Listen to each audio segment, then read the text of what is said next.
Hey Dennis, how you doing today? Fine, Chris. How about you? Epic, epic as always, man. It is such an honor and privilege to have you on the show today, Dennis.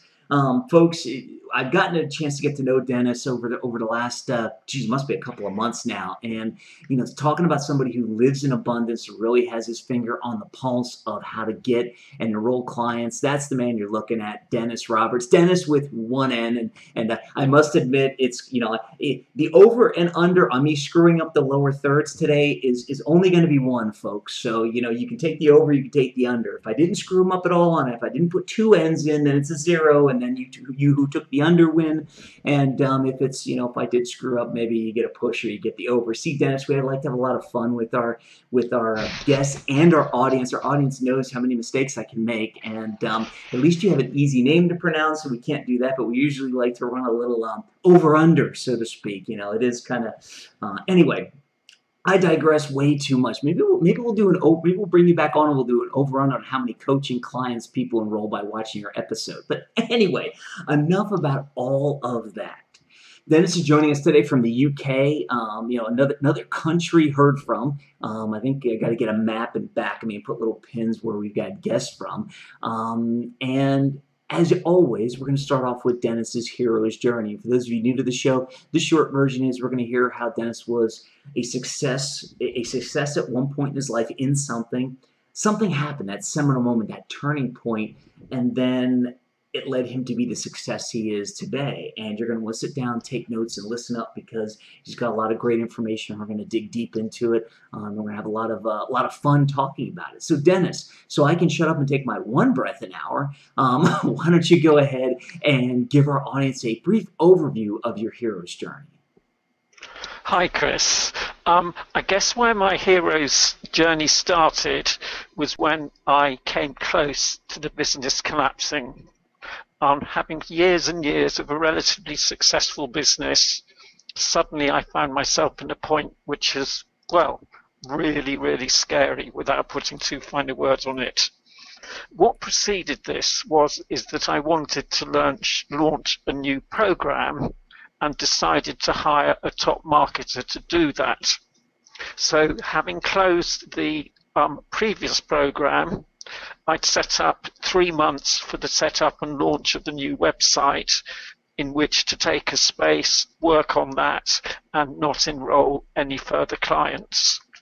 The setup phase, which was for 3 months, took 6 months at double the cost.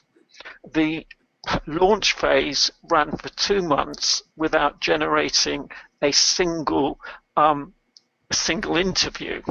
So if you like, that was really, really what it was like, being up against the wall, thinking, gosh, I'm pretty long in the tooth, and where does this leave me? So I think, rock bottom, I think, describes it quite well, and it's a really useful place to be, because that's when you start to see genuine opportunities. So where things started to turn around for me is that during all this time, I was getting heavily involved in creativity and abundance coaching, which was very, very powerful in shifting from a negative to a positive mindset. And, there were 3 bits to that. One is engaging with the people and the community. Another was enrolling my own creativity and abundance coach. And finally, this paradigm, or if you like, new model, which has come out of it and has been really, really exciting, was all part of the turnaround.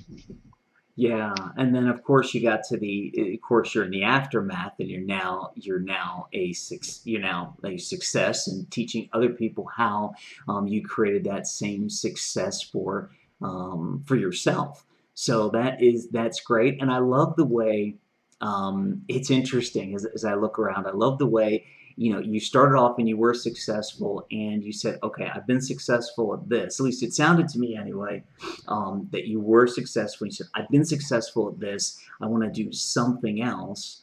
And, it sounded like you did your research and your planning, and it took a lot longer and was a lot more difficult to get to that something else, which is, I think, something we can all identify with. Things always take twice the amount of time and twice the amount of money if you're lucky.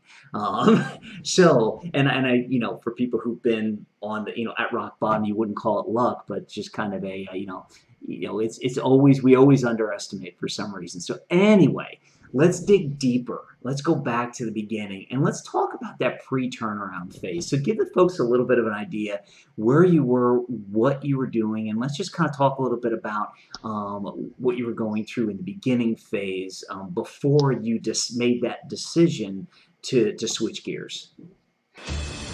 To watch the rest of this epic episode now, click on the link below the video. Do it now, you'll be glad you did. Are you still here? What are you waiting for? Watch the rest of this epic episode now by clicking on the link below the video.